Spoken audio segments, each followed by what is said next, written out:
What's the difference between an elf, a troll, a dwarf, and a hobbit? This question has a lot more to it than just fantasy genre geekery.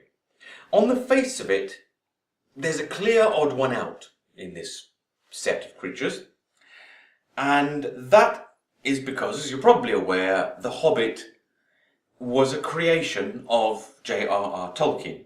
He was a scholar of ancient languages, and he's also quite well known for some books he once wrote. The other three are non-human magical creatures. Or are they?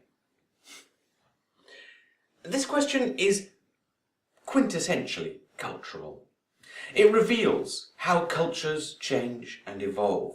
Today, most people have a pretty strong idea of what the differences are between those four creatures. Indeed, today, we would as likely call them races, because we consider them separate and distinct species and separate and distinct from humans.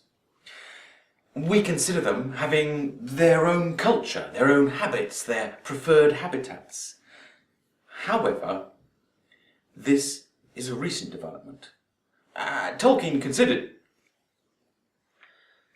contributed to this in no small part, even if the modern fantasy genre elf, I suppose you'd call it the World of Warcraft elf, bears very little resemblance to the elves of Tolkien's Middle-earth.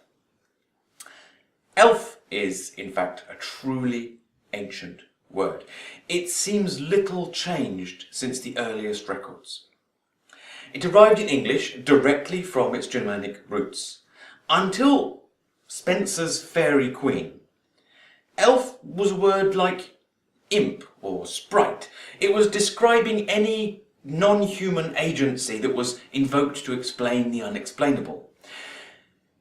Or any non-human agency that we wanted to blame our misdoings on, much in the way that in my recording studio, if one of my big lamps falls over because I didn't set up the foot properly, I might blame it on a gremlin.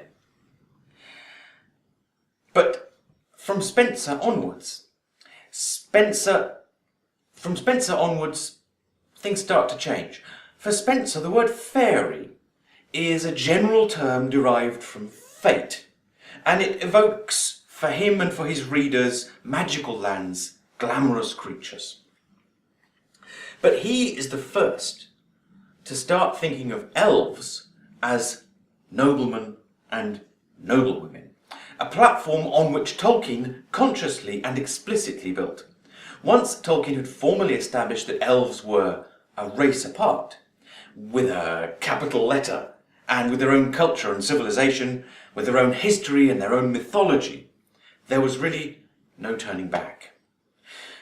Although someone seems to have tried to, which is probably why in the movies, even Tolkien's elves have pointy ears.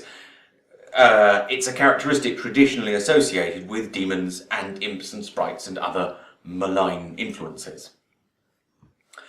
Now, troll is a word of Scandinavian origin. However, its meaning was, and in Scandinavia still is, identical to that old meaning of elf, a mischievous agency, usually small or invisible.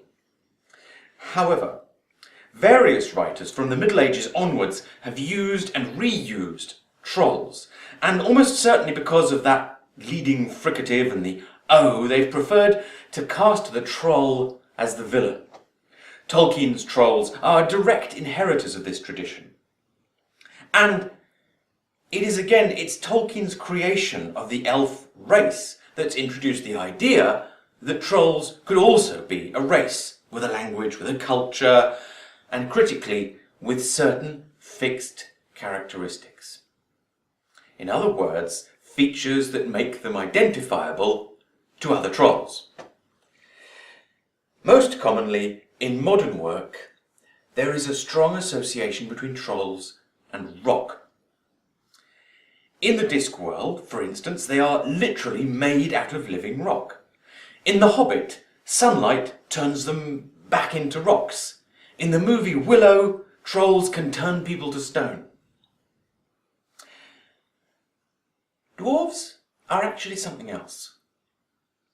In the etymology, that's the origins of the word, it's very clear from the earliest usage that dwarfs were thought of as a type of human, very short, and not therefore a separate race. However, by the time that Tolkien was writing his famous 1947 essay on fairy stories, the idea of dwarves as a separate race and as inherently magical was already at least 100 years old. Of course, the term dwarf and dwarfism continue to this day to refer to people with certain pathologies that result in their being unusually short, which is probably why the idea of the dwarf as a type of human has been so persistent. In fantasy stories, however, dwarfs are usually considered a separate race with specific qualities. Curiously, the dwarfs in fantasy stories are the non-human race the most likely not to possess magical qualities or to be wielders of magic. It has been suggested that this is a hangover from the folk belief that dwarf people with dwarfism, are lacking in some essential human quality. More recently, Terry Pratchett has been a major cultural influence on how these races are viewed. Although he's very careful to avoid the word Hobbit, it's argued that he's made numerous references to them, including even the suggestion that the character Twoflower is a hobbit in everything but name, and that this is intentional. Pratchett has reintroduced the idea that elves are dangerous, that they are exploitative, that they're distant, that they see humans as inferior, that they see humans as barely above farm animals. Pratchett's trolls I've already mentioned. Pratchett also introduces the idea that all dwarves have beards, that a beard is one of the marks of a dwarf, and bearded female dwarves now appear in several other modern fantasy works. And this is the point, really. We humans, we tell stories.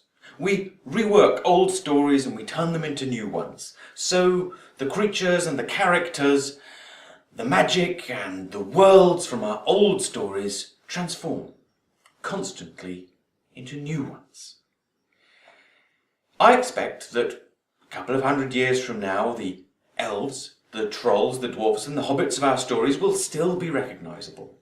But they will have continued to gain and to lose characteristics as different storytellers rise and fall in popularity.